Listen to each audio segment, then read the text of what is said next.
All right, everybody. Welcome to another edition of the Leadership Blend with your host, Ricardo Wrice, and my correspondent, SimoneCherie. All right, so today we have no stranger to the show. Actually, she's becoming a friend to the show. You know, once you visit more than once, you first become a friend to the show because it's a rare invite, and we invite you back a second time. That means you had to do really good the first time. So needless to say, she did really good the first time. So we're excited to have Miss Triana back with us today. How are you doing today, ma'am? I'm good. Thank you for having me back again. I was going to say, does Triana want to share what she's been up to?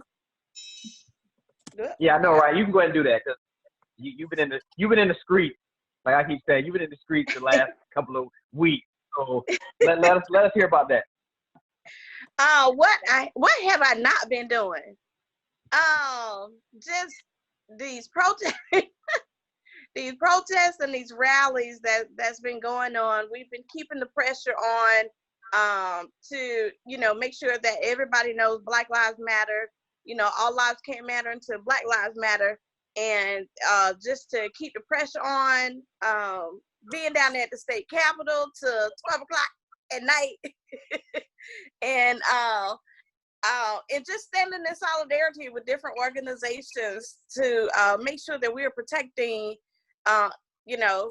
equal rights, protecting the people, being about the people's business. So that's what I've been doing day in and day out. Awesome. I mean, literally, like I watch your feed, and like you're in the street, literally day in and day out. Like I was floored to know that you were that adamant about being in the streets and really being with the protesters and so on and so forth. And somebody's in a runoff. Yes. Which that'd be, for those that don't know, she is in a runoff. Okay, so let me get this straight. So, and Simone, you correct me if I'm right or wrong. So in Georgia, you have to have 50% of the vote to actually win, correct? Right. Primary. In a primary, when you have 2 or more people in the race and one person doesn't meet that 50% plus 1 threshold, then the 2 highest vote getters go into a runoff, regardless of if you got the majority of votes or not. You got to be 50% plus 1. So, and I got 43, and so technically I won the election. Technically you did. I saw the numbers. Yeah. So, but because of that rule, then you go into a primary runoff, and the same thing applies in a general as well. In the event that there's an independent or you have to meet that threshold. It's not a winner take all. Right. In the state of Georgia. Right. So because of that puts me to a runoff, and early voting starting July 20th. And then we vote August the 11th. Now, the little bonus to that, to early voting, is I have a grandbaby on the way around the same time. Oh, awesome. So from July 20th to August 3rd, I will be on baby watch. So I'll be So yeah, so the last time this happened, Ricardo, you remember, it was 2018, and we're all looking at the Kemp-Abrams race, and there was a point, especially all during the day, the voting day, where he had not quite reached 50%, and we thought there may have been a runoff, and then ultimately saw that wasn't it. But there's a lot of high-profile seats, or and federal seats that are moving to the runoffs too, because there were so many candidates. Like for the 6th district, which Lucy McBath and Karen Handel were dueling over. That's come up again. The 7th district has come up again, the 9th district. So a lot of federal seats have come up for federal congressional races, U.S. congressional races. And then state Supreme Court has 2, and Public Service Commission has 2. There's just a lot of candidates. That's, I think, what I was most excited about for this primary, even though there was a lot of disappointments in the execution of this primary. Yeah. That there were so many names on the ballots, because I hate seeing just incumbent. I don't care what party they are. I just feel like people should be campaigning and defending their seats, and think that's a part of the process. So I was excited that people were running for office in the numbers that they were, and that people turned out to vote, even though it was a mess. I thought that was encouraging. Yes. But also, this is the first time since 1982 that the Georgia Democratic Party has had the most people run for office. Mm-hmm. So we broke the 1982 record of the amount of people running for office. And the last time, like I said, this happened was in 1982. So I was excited, even in my race, having, 3 Black women running. I was excited about that. Vying for this one seat. But it's the fact that more women are running for office now. So that's true. That's exciting. That's very true. Well, but here's the thing. It's exciting, but it's disappointing because I feel like the Kemp and Abrams thing came back up again. Because in reality, I feel like now, especially after seeing what happened with voting and just how atrocious it was. Now I feel like we really should have stayed with Abrams and really fought Kemp about not stepping down, still being overvoting, and just kind of being blatant about stealing the election, because I think we all can say he did steal the election and we let him steal the election, because we really should have stayed with Abrams and really rolled this out, because had we dealt with it then, we wouldn't be dealing with it now.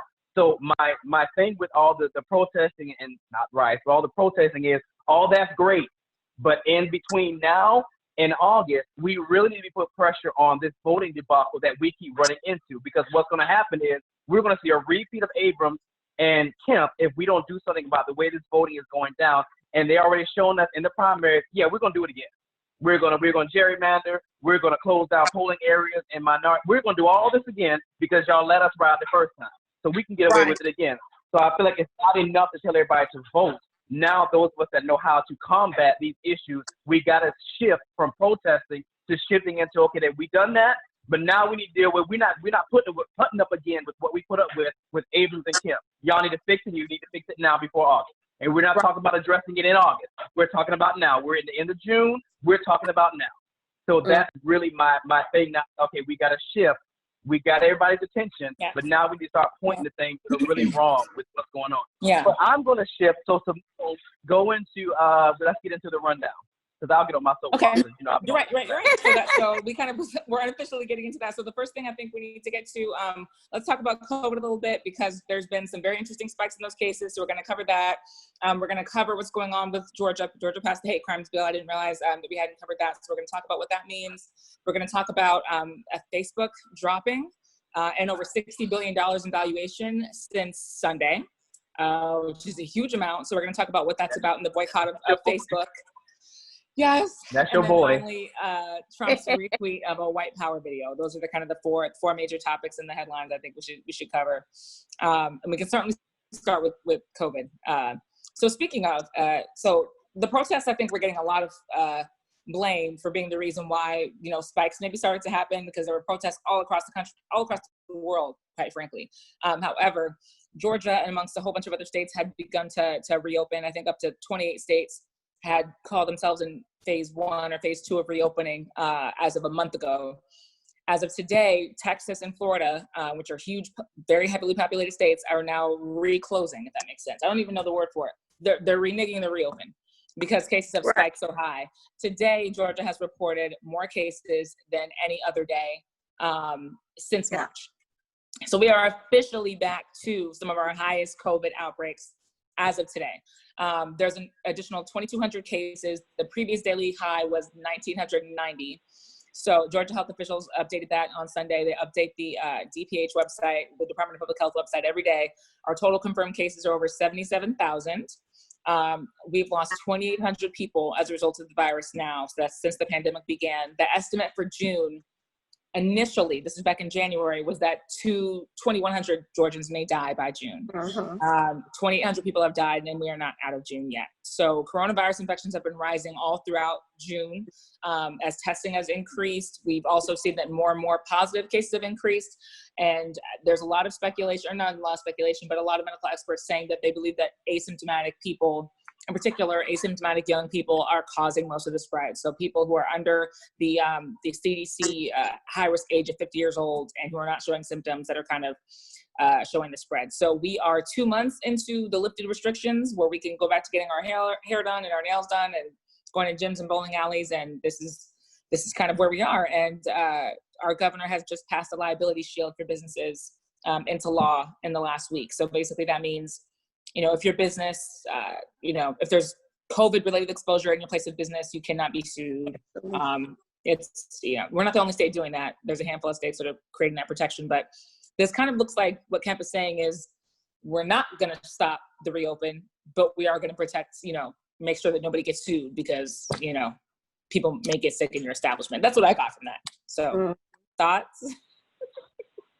I mean, the issue, here's the problem. So we opened up Georgia, and we all know why we opened up Georgia, because, and in a small way, I kind of empathize with Kemp in the beginning, because it's like, okay, well, you got all these conflicting ideologies from all these different researchers and people that were supposed to be looking into COVID.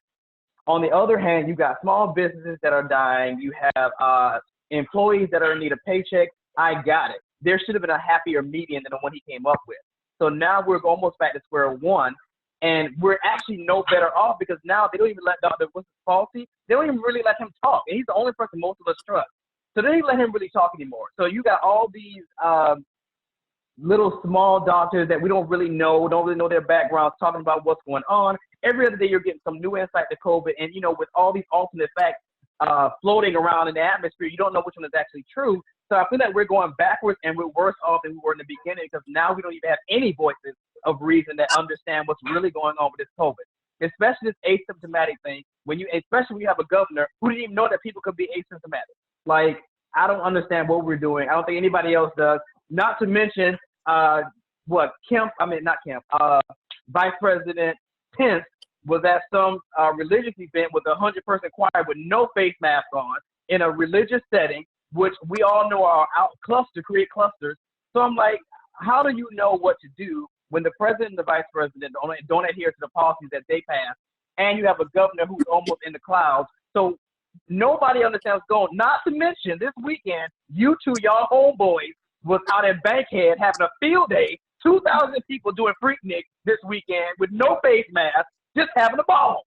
Like, I feel like this is a bad nightmare we're never going to wake up from at this point. We're just never going to wake up from it at this point. Here's the thing. Y'all know I'm country. I'm from the South. A fish thinks from the head first. So if the head is not, being a good leader and being responsible, then everything else is not going to fall into place. It was not a responsible move for us to open the way that we have opened. When they started, let's go back to work and open up the nail salon. My nails have not been done because I refuse to go, and I'm constantly wearing my mask, when I'm out, because I am high risk. I have asthma, and my allergies are, 10 times thousands, and so I cannot afford to get sick. I can't afford to be, even though I'm out here at the protests and the rallies, but guess what? I'm doing social distancing.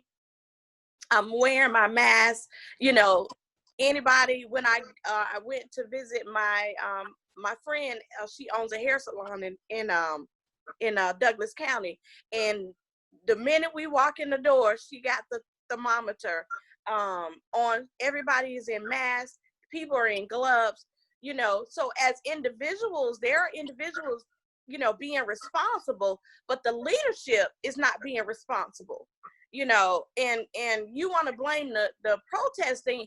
That's crazy, because let's go back to the beginning.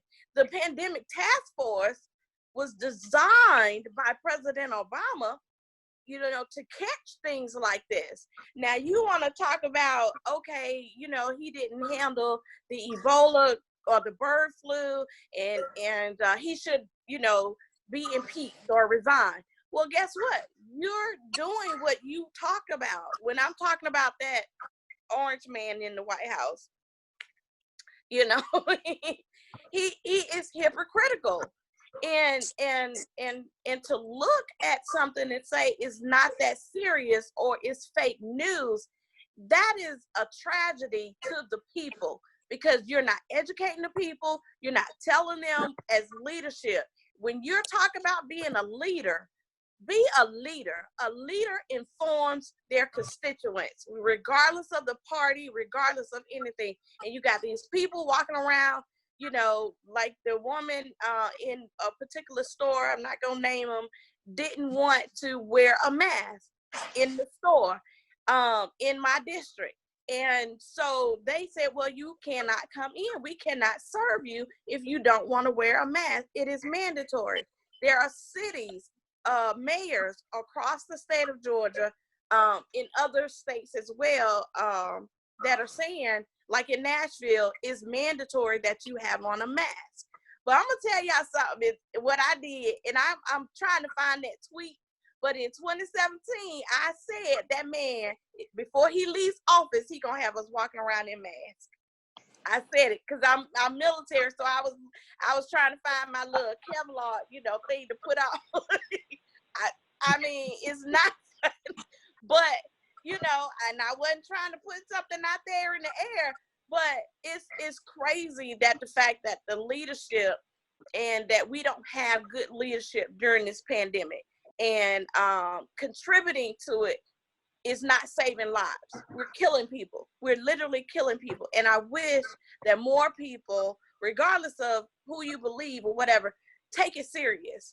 Take it serious. Wear your mask. Do social distancing. Wash your hands. Hand sanitizer. Things like that. Because, yeah, you're right, Simone. We are back to square one. And, sure. And what are we doing about it? What are we doing?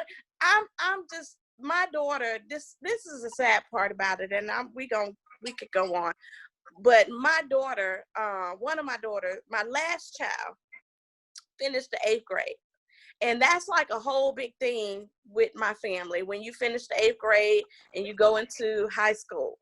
And now they may be talking about her first day of high school. It may not happen.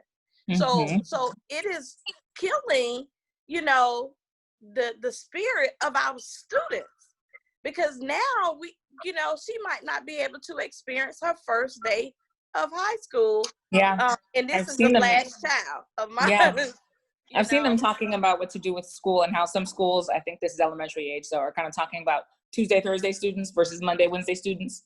And then Friday, everyone's a virtual student. And it's like, wow, that's kind of unbelievable. Or some counties are giving you the option to whether you do digital or in person, but yeah, everybody, look, young people, they need that social interaction. You know, they need to be around people. Now, I'm not saying they need to be around people and be irresponsible. Mm-hmm. They need that. That's their thing. And I know a lot of them, you know, they're on their phones and all the time and things like that, but they still need that interact. They need the support. Sure. They need their teachers. So, and even more importantly, parents. Like, you don't have Tuesday, Thursday parents. So how does that work? You know, how do I have my kid home 2 days a week when I'm at work? You know, that's another question there too. Right. Before we move off COVID, one quick question is about the testing, because I think the whole world has been waiting for this magical vaccine, or at least America for sure. And all this conversation about when it will come. And there's this new drug. It's the only U.S. Department of Health. The U.S. UFDA have approved one drug by a company called Gilead Sciences. They make a COVID-19 drug. It's called remdesivir. That's how I'm told to pronounce it. They announced an open letter this morning, and it is a private medication. It's got a 5-day treatment course. There's 6 vials. The CEO released a public statement saying that, you know, we're very excited that we've got an opportunity to partner with the Department of Health. They're going to provide some financial assistance and obviously open up into agreement with the government. However, at this time, I mean, it is a private medication. So the cost right now is $390 per vial. So we are ultimately talking about $2,400 for the full course of treatment. Yeah, 5-day treatment course. Oh, wait, no, because that gets better. So that gets better, because you know that now they've dragged Obamacare back to court again, trying to get it struck down again. So now you release, people don't pay attention. So now you release this alleged cure. We'll say cure for lack of a better term. This alleged cure, but now you're also saying, yeah, but we want to strip you of the health care that you have because it has Obama's name on it. So now we're going to give you a cure that most of you can't even afford. And Georgia didn't expand Medicaid, which Medicaid could have covered that. Right. So this cause, even though it's supposed to be a miracle, is going to affect Black and brown people because some Black and brown people do not have full health care. Of course. Low income people, and I mean, we're all on the prayer plan. All colors of poor people on the prayer. I don't mean to laugh, but Ricardo's face is just like, I think you have to laugh through pain, and like just the look of just fear, just disgust on your face. And that's exactly right. And like the timeliness of this, Triana, I don't know if you find the timing crazy. I find the timing so crazy that this was a topic of conversation and a heavy topic of contention just months ago. Medicaid expansion, and rural access to healthcare and the significance of Medicaid expansion. And now we're here. I feel like it's so crazy how this works. But there's only 4 states that are seeing a decline right now for coronavirus. They're Connecticut, Delaware, New Hampshire, and Rhode Island. You don't really know what to say because like this is the kind of stuff that needs to be addressed. Like I understand us protesting and I understand why we carry names and I get it.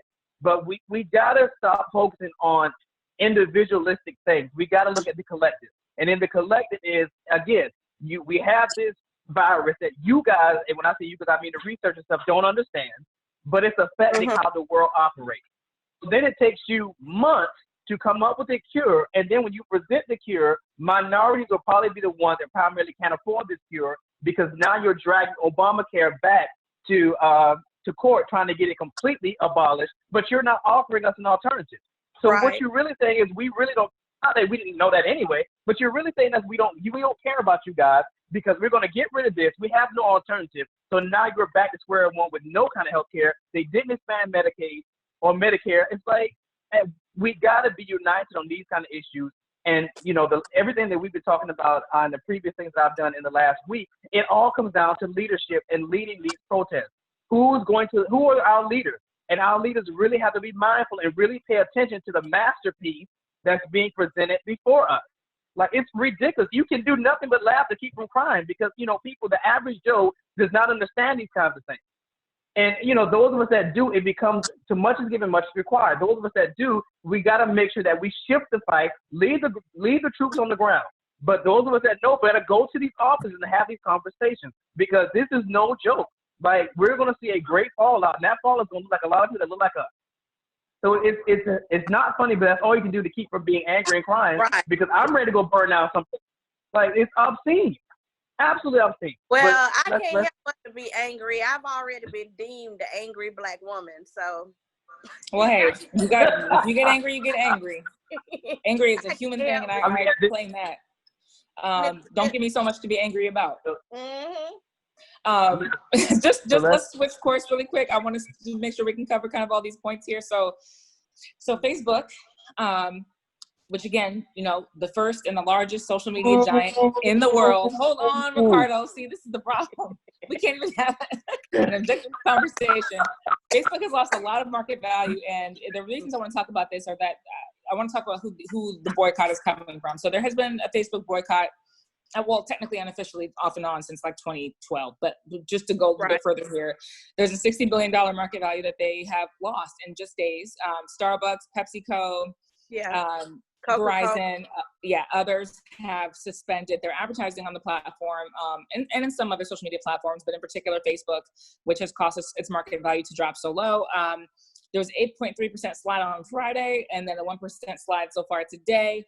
It's just an advertiser boycott of Facebook. The several high-profile executives are basically talking about Facebook not doing enough to keep misinformation and hate speech off of their platform. And Facebook has responded to that. They've talked about discussing voting direct to viewers, giving them the most accurate information using their states. And they talk about banning like political figures who do it, but.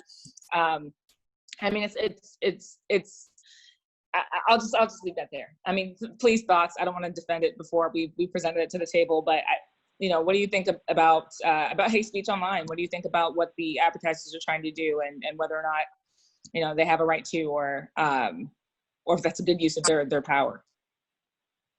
Well, I don't even. Oh, go ahead.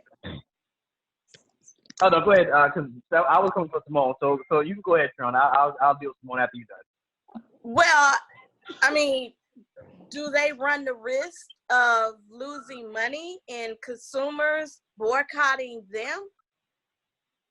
I mean, or do they, stand in solidarity with injustices? So are you willing to, play that? Such companies like Coca-Cola, are you willing to, for people to boycott you, or are you willing to stand for justice and what's right? And I'm kind of glad that they have decreased their purchasing ads and things like that. But the funny, when I read a little bit of the article, it said that Mark Zuckerberg lost about, I think it said $7 billion to his $83 billion. And so I'm thinking Mark Zuckerberg looking back like, okay, like whatever. Okay. So let me ask a question about your first statement though, because you talked about, what the advertisers are going to do. Are they going to stand for justice or not? So, but you also said, do they want to risk losing their own consumers? So do you think that this is about their own PR, or do you think that it's a stand for justice? Does that make a difference? Like their motives, for this boycott and releasing these statements? I think it's a little bit of both. I think is that they're looking at their bottom line. I mean, money, runs this country.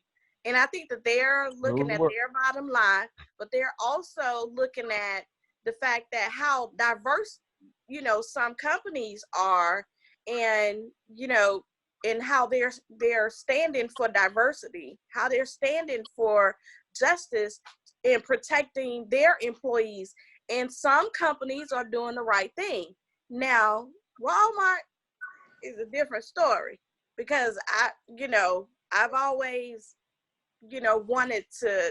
I've always written letters to Walmart that they should pay their people, because a lot of their employees are Black and brown people. And then the higher ups are non-Black and brown people. But I think it's both. I think that they're protecting their bottom line and also willing to be on the right side of history. Okay. Ricardo? Get to me. Go ahead. Okay, Triana. So this is why I'm looking at Simone's side out, because she loves Zuckerberg. She loves big company. She loves Bezos. She loves Zuckerberg. So my question to Simone is, and to me, again, it goes to much is given, much is required. Do we have a right to expect Facebook to be kind of this giant filter that says, okay, anything that involves hate speech, it is our duty. And when I say our, I don't mean Zuckerberg, because he has like 50,000 people that are paid to do that, to call to and filter content. Yeah, of course you know the number.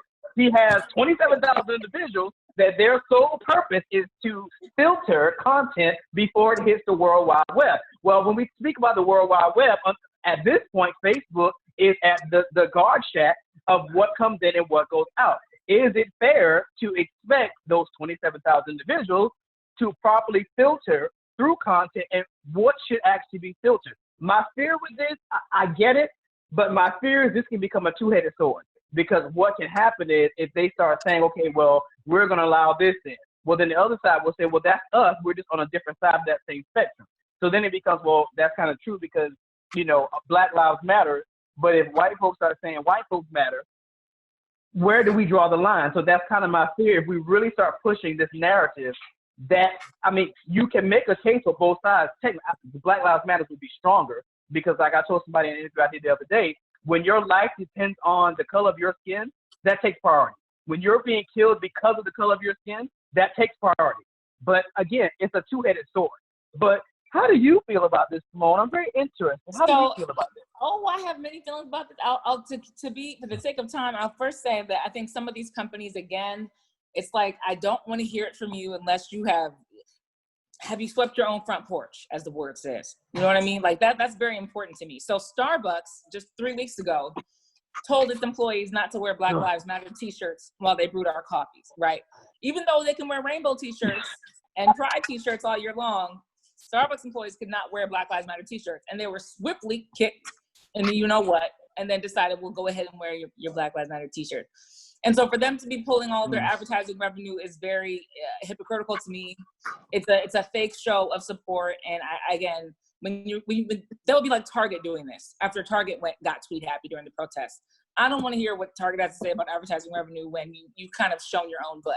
That said, a lot of these big companies, I think, so Facebook's revenue is really dependent on small companies. There are a lot of small businesses. There's a whole small business, really not, I don't want to say team segment of Facebook that they use this and they really rely on it. Like local businesses rely on Facebook ad revenue quite a bit. So they do fuel the platform, and that's why, you know, the $8 billion drop or the 1% drop, it seems so small, is because even though those large companies use it, small businesses are a bigger source of revenue. But I think that you made a very good point, Ricardo, and I think this has been the point from the beginning, which is that Facebook never wanted to police posts. They never wanted to do that. They were pressured into doing it. They got political pressure to do it because, quite frankly, the biggest reports were coming from people on the right and, you know, far right folks and neo-Nazis who had been posting certain things that were considered, you know, hate speech and inflammatory and debasing. And those started getting pulled, and then they started complaining that there was no pulling on the other side. And that's how this thing sort of went. And as our politics have gotten increasingly, sad, frankly, it's gotten to the politician level where politicians feel like, you know, when I post my ads, they're not seen, or when I comment, it's not seen. And, you know, my reach is this many and the Democrats have this many. So it really became a political thing. And Facebook, I believe, just could not necessarily win because on the consumer side, you know, consumers have very strong feelings about who you police as well. There are a lot of white folks, liberals and conservatives, who believe that, let's say, Minister Farrakhan believe that he's believe that he's a racist person, believe that he's a controversial person, and they flagged his posts and they've wanted him blocked. Well, a lot of Black folks don't feel that way. A lot of brown folks don't feel that way. So he became kind of an example in where Facebook said, okay, we will block Farrakhan.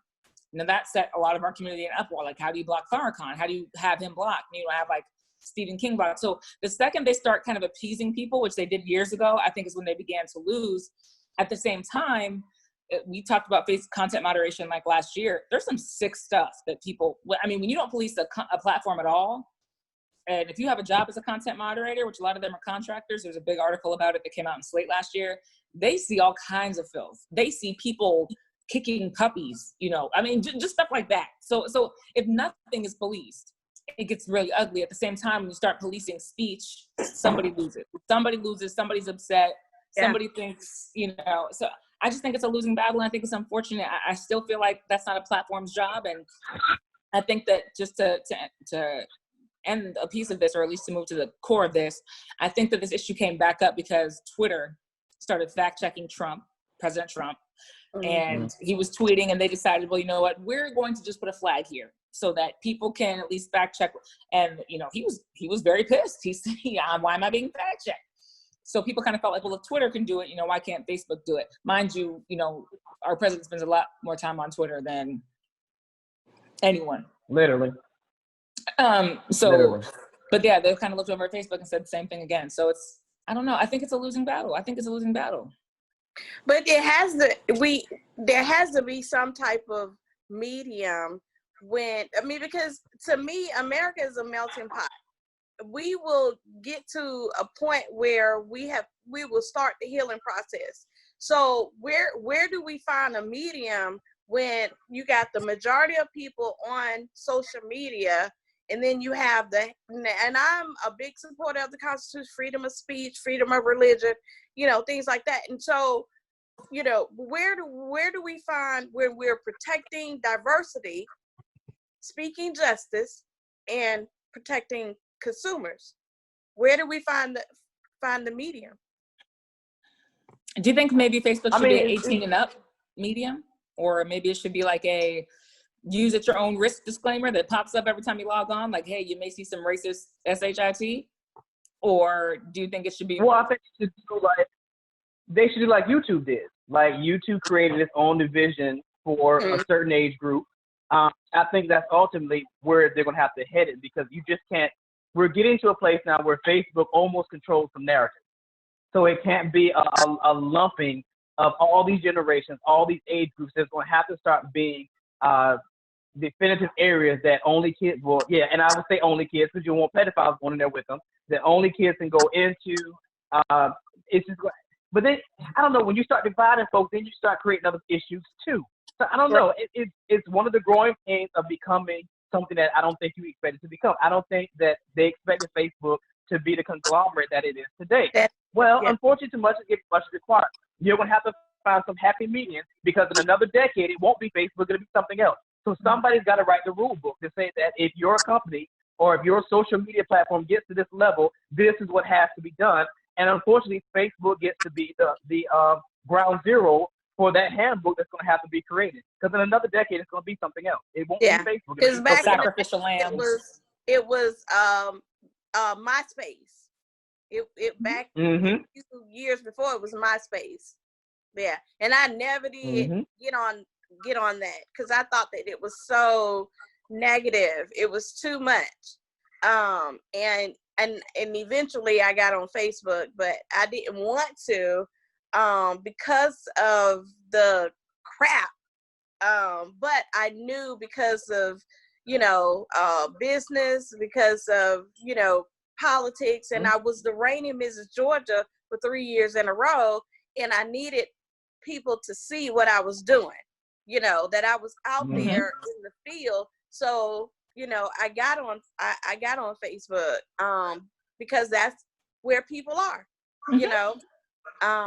but if it wasn't for that, I probably wouldn't have been on Facebook at all. Right.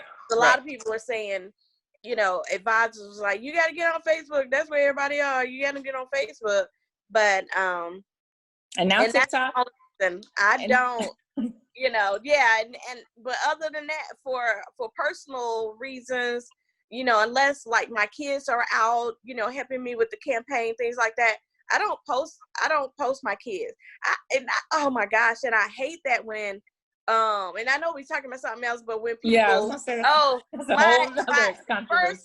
my first day of school, they ate an apple, they ate lunch, they ate dinner, and I'm like, and then you posted a picture of your kid in front of their school.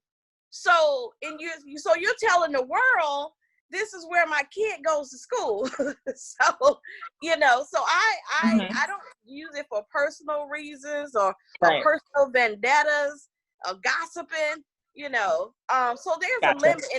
And I say all of that to say that we as individuals, we have to take personal responsibility as well. So that's all. Okay. Great point to end on that conversation. Personal responsibility. I'm gonna be in the middle of y'all.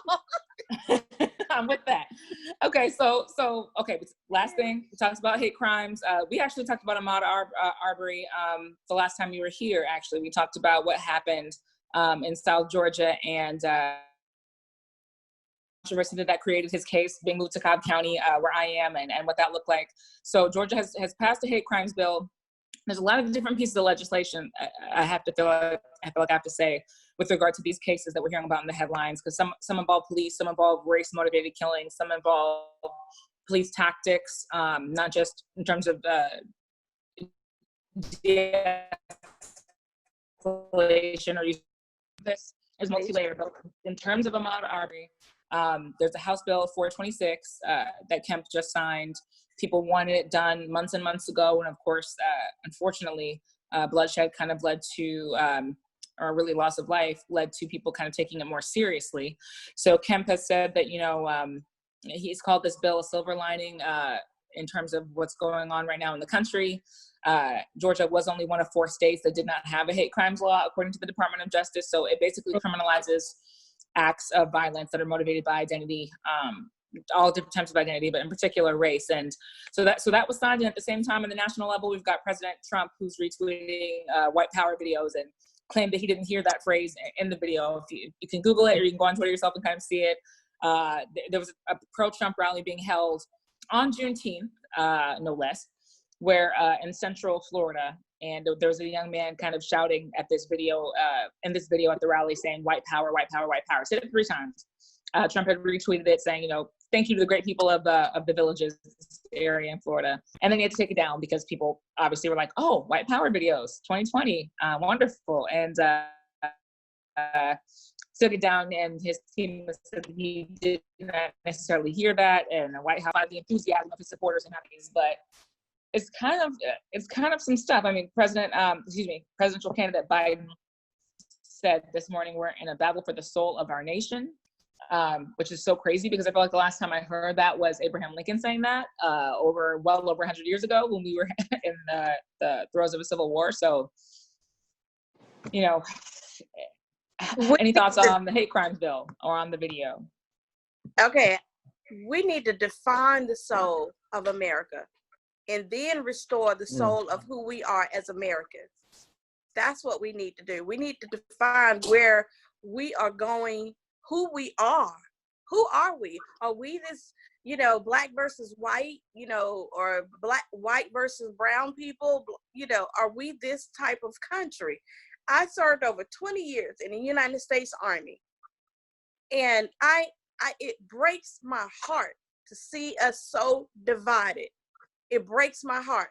Now, let me tell you about this hate crime bill. Oh yeah, please do. I was down at the Capitol. I know. Okay, and I applaud Governor Kemp. I took a picture with him. I thanked him and everything for signing the hate crime bill. However, I was gonna say, do I feel a butt? But no. However, okay. I'll wait for the butt. Okay.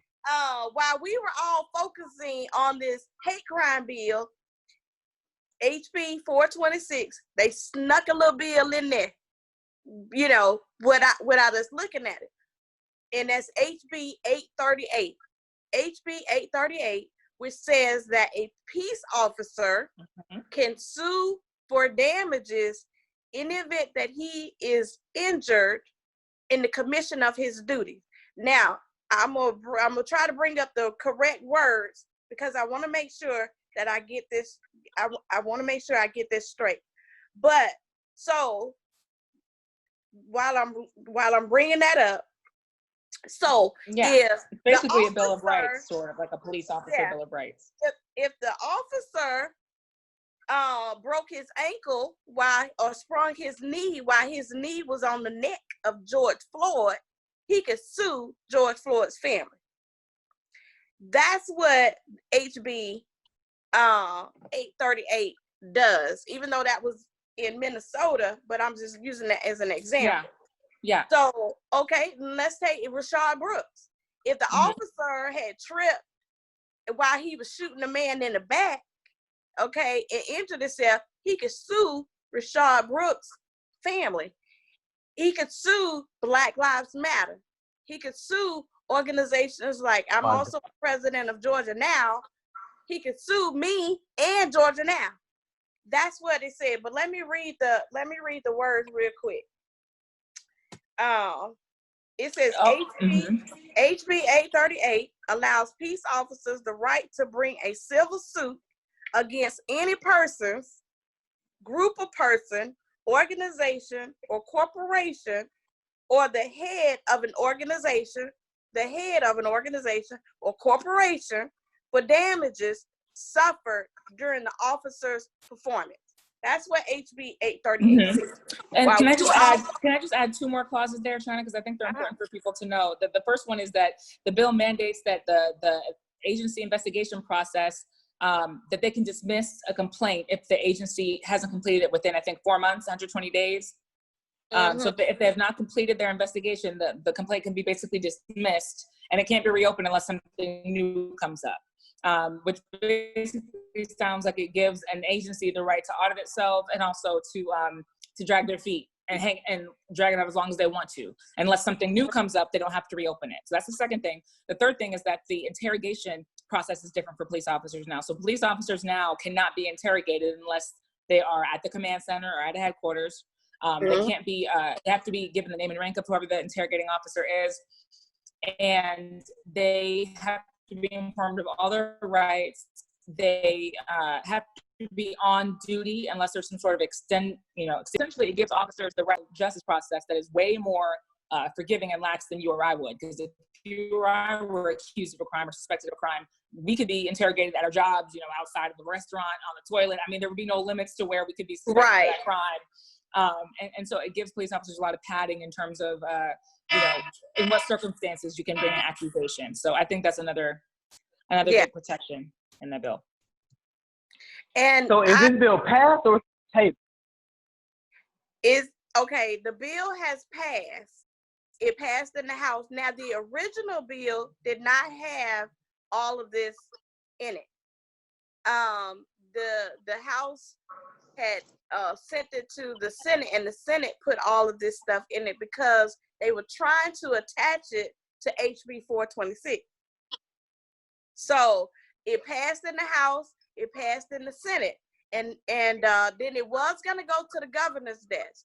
But because of people like myself, boots on the ground, and emailing and calling and saying this bill cannot pass, now the bill is under bill review.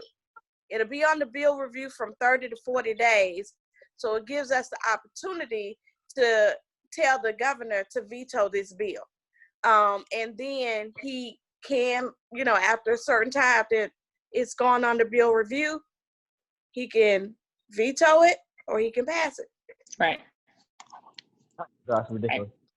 Absolutely ridiculous. But it's gonna it's gonna target the Black Lives Matter movement. Mm-hmm.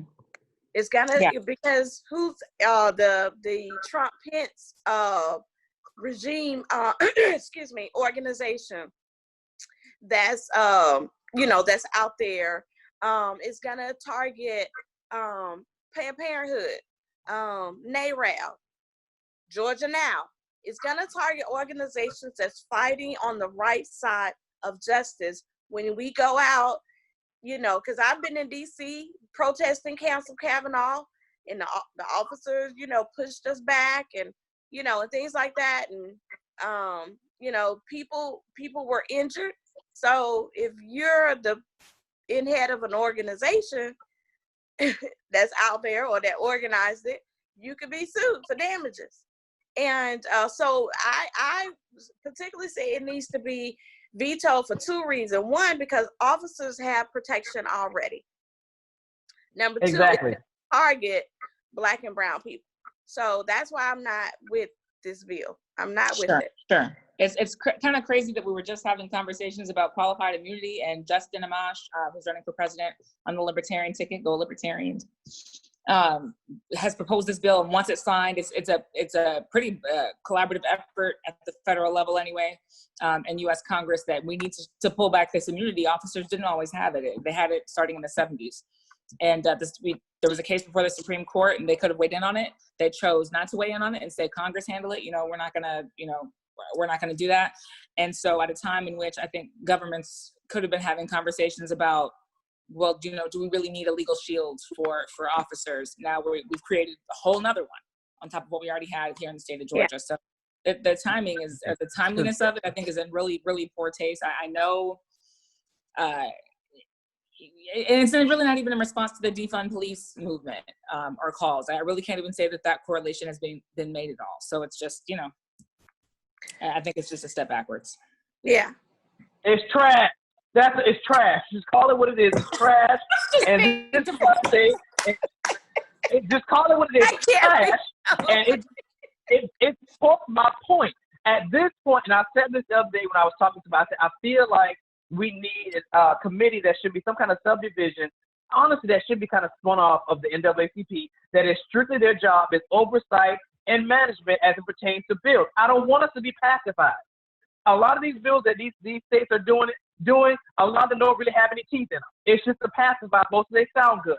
We need an oversight committee that their job is, and I mean an African American or a minority based, primarily comprised of us, of educated individuals, that their sole purpose is to go over all these new bills these states say they're introducing, to go through them, to see what they have, and to make a logical evaluation to say, no, this bill is garbage. It's just for show purposes. If you're going to pass it and you're going to make a statement, make a statement. But we're telling you, all of us have read this bill. We're qualified in politics, business, whatever the case may be. And we're telling you this bill is just a show point. There's no teeth in this bill, and you need to take it back and put some actual teeth to it. We need an oversight committee, because this is what's going to continue to happen. They're going to make these bills. They're going to pass them. Somebody's going to be on the other side, pass another, slide another bill inside of there. It's going to get passed because there's no oversight committee to actually run through it. And I'm not talking about just the Senate and Congress. I'm talking about a completely different oversight committee that just has our interest, our best interest at heart. Compiled of professionals that understand this stuff so that they can definitively say, this bill has no teeth. You're just passing for show. We will not be pacified. That's what we need at this point, because this is absolute foolishness. And look, this is what I do every session. Every bill that is presented, especially on the last day of session, I take the bill. Y'all see, look, notes, and listen and pay attention. And then I go through and break down, especially, bills dealing with racial justice and dealing with veterans, because I'm a veteran, that affects, that affects the people as a whole. And I put, y'all see, I got question marks by it. And well, the end of the session is when some mess really pops off too. Is when people say there's 2 days left. The last week is crossover. That's when some stuff really pops off. Yeah, they trying to get out of there. They're trying to just throw everything in except the kitchen sink. But if you're not paying attention, bills like this will continue, like you said, will continue to happen.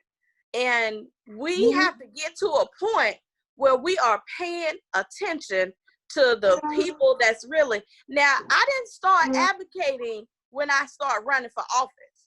I've been advocating for these things for a long time. Excuse me. Because I believe in educating people. I believe in transparency. See, and that's another thing that happens down at the state capitol.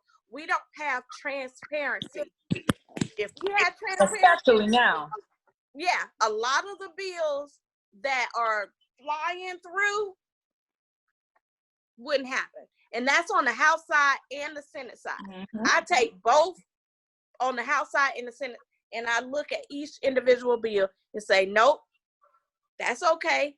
Yep. And then I let people know what's going on. And I post it on social media so people can read it and find out what's going on. Because I think it's important that we educate our constituents, regardless of the party. I think it's important that we be transparent. I think it's important that we be upfront with people. Let people know what's going on. This is going to hurt you. This is going to help you. So that's what I intend on doing. I like I said, I've been advocating for these things even before running for office.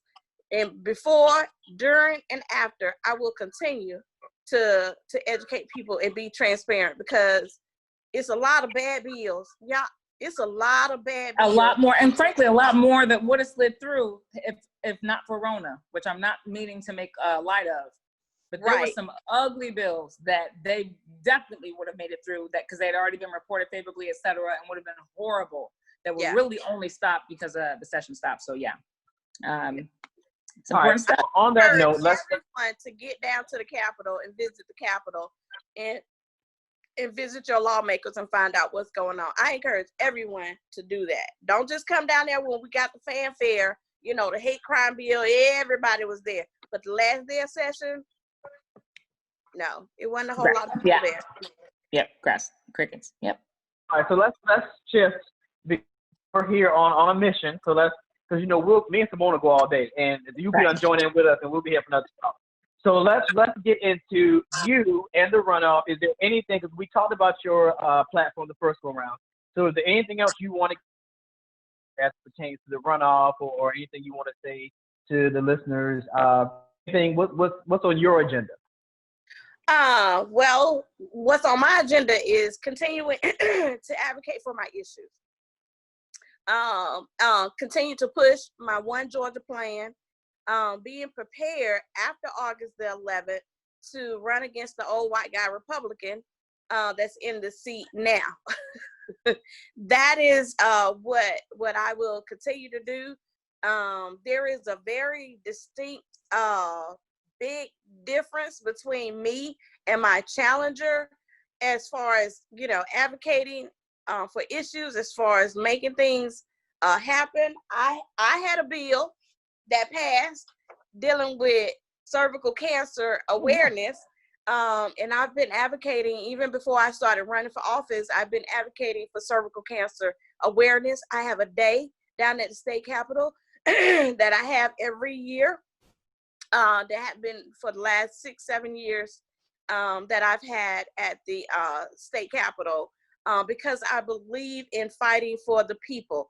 I fight for the people. I don't fight for the party, politics, or the pocket.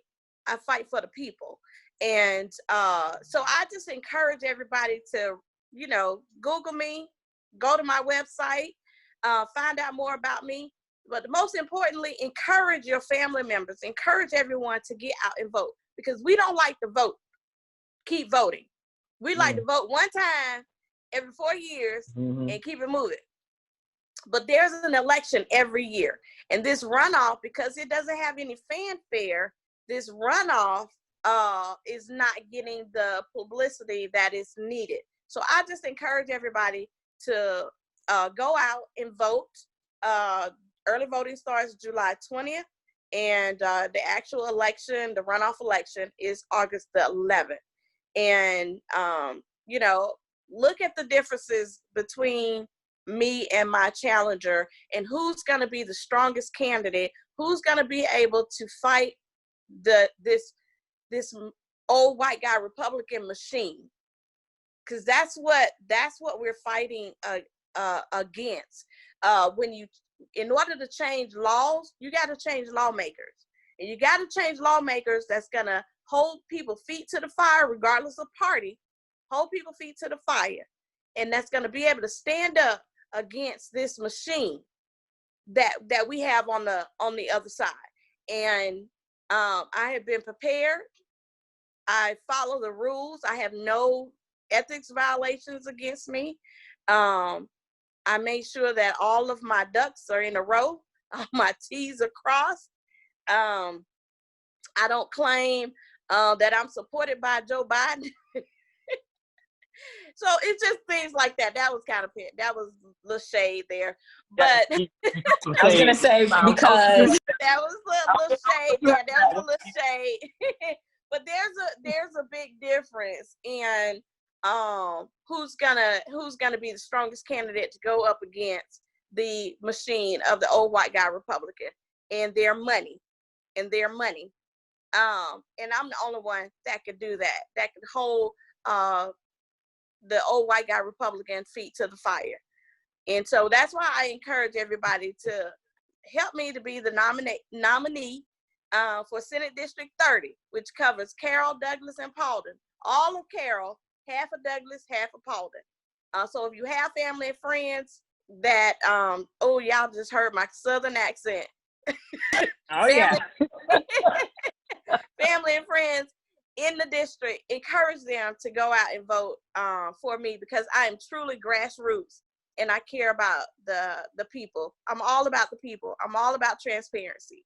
So TrianaForGeorgia.com, Triana the number 4, Georgia.com. All right, so I'm gonna give you a little time. So kind of get into your One Georgia plan, because for those that didn't hear you the first time, what is your One Georgia plan? Okay, my One Georgia plan is, number 1, expanding Medicaid.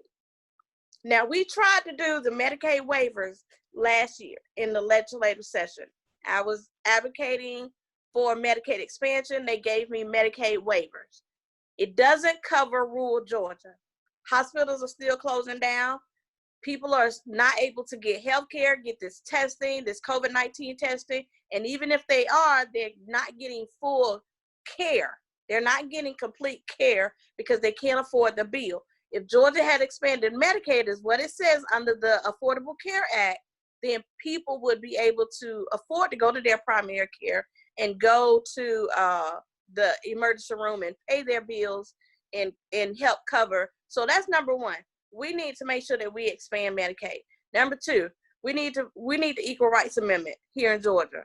Even though we have reached the 38th state, which puts us towards the Constitution because it has not been passed in Congress. It puts us towards women being in the Constitution so that we can guarantee equal pay for equal work.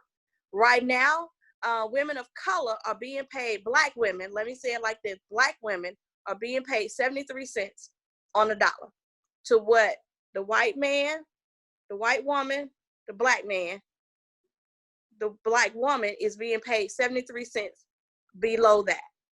So we need to make sure we have equal pay for equal work. These abortion ban bills that's happening across the states, we need to make sure that those abortion ban bills does not happen at all whatsoever. We need to, if you're gonna protect life in the womb, you need to protect life outside the womb. And how do you protect the life outside the womb? Is through healthcare, through education, through justice reform, criminal justice reform. That's protecting life outside the womb. If you're so caught up into protecting the life inside the womb, we need to make sure that we're protecting the life outside the womb. So these abortion ban bills need to go away. And I'm not sitting here promoting abortions. I'm not doing that. What I am promoting is don't take away my choice. Don't take away. Now I got 12 kids, so I don't plan on having any more. But yes, 12, 8 boys and 4 girls. I definitely remember that from the last time. Between my husband and I, and it's only 2 left in the house. Okay. But our veterans, regardless of your zip code, you need to make sure that you have veteran services.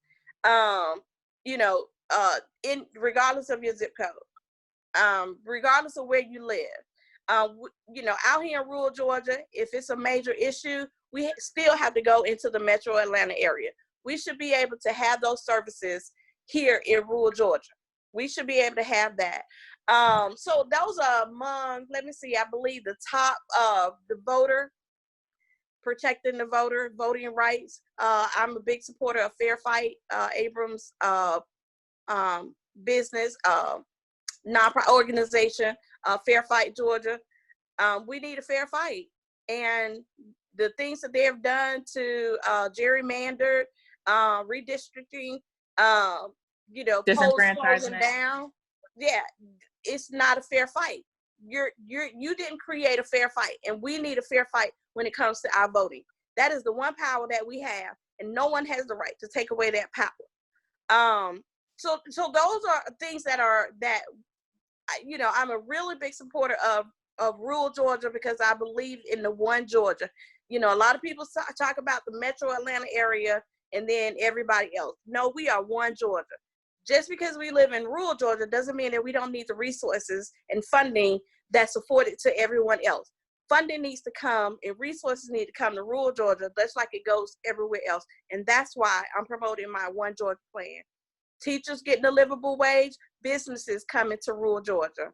And I think I talked about that last time too, about how I want businesses to come out to rural Georgia and hire within rural Georgia. When they come out and build their warehouses, they hire the people within rural Georgia because the average highest income is $18,000 in rural areas.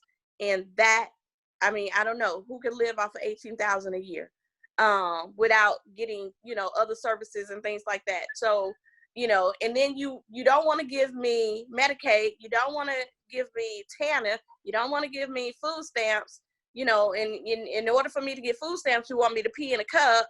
And then if I smoke, you know, a cigarette or whatever, then I violated that. Now you cut the food stamps off. So these are stories that I hear out here in rural areas, you know. So now, you know, where do I win? Where do I win? And what I would love to see us doing outside of this, you know, pandemic, once we get through it, I believe that we'll get through it. You know, it might take a minute, but I believe that we'll get through it. But I want to see people not just survive, but to thrive.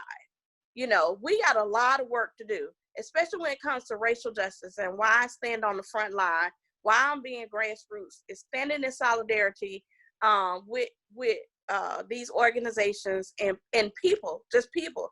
I was out in Carroll County, you know, and it's just, you know, people just standing out there, no big organization, no fanfare. And what happened last week in Carroll County, they protest every Sunday on the square in Carroll County.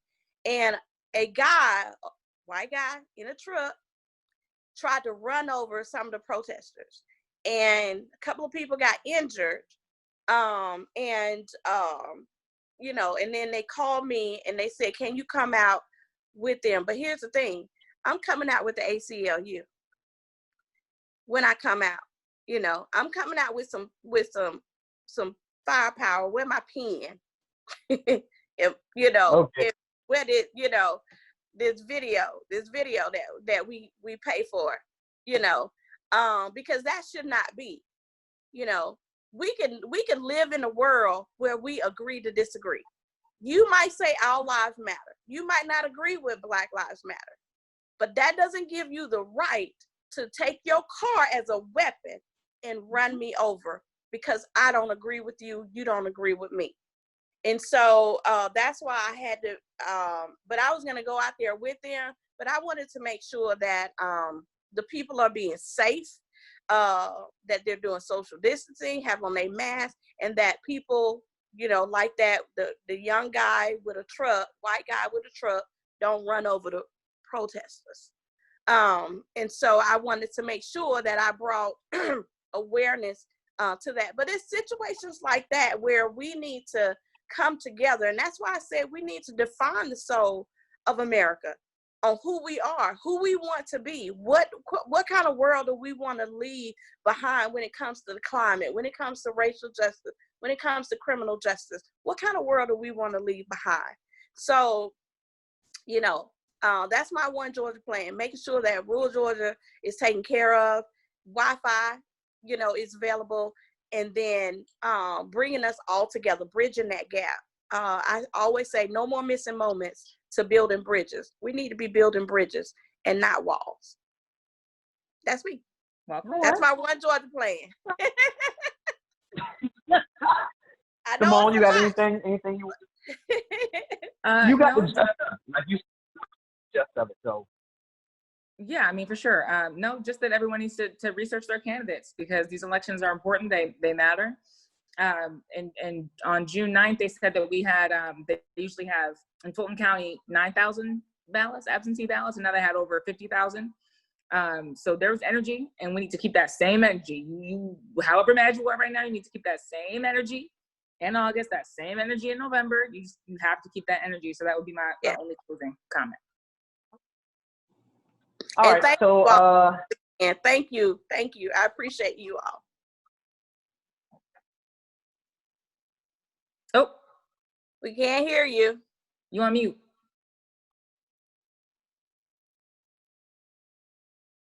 I don't know what happened. Oh. Nope.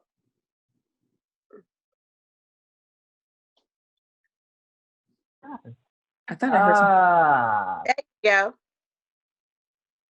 Oh, y'all can hear me? Mm-hmm. Yeah, I can hear you. Oh, okay.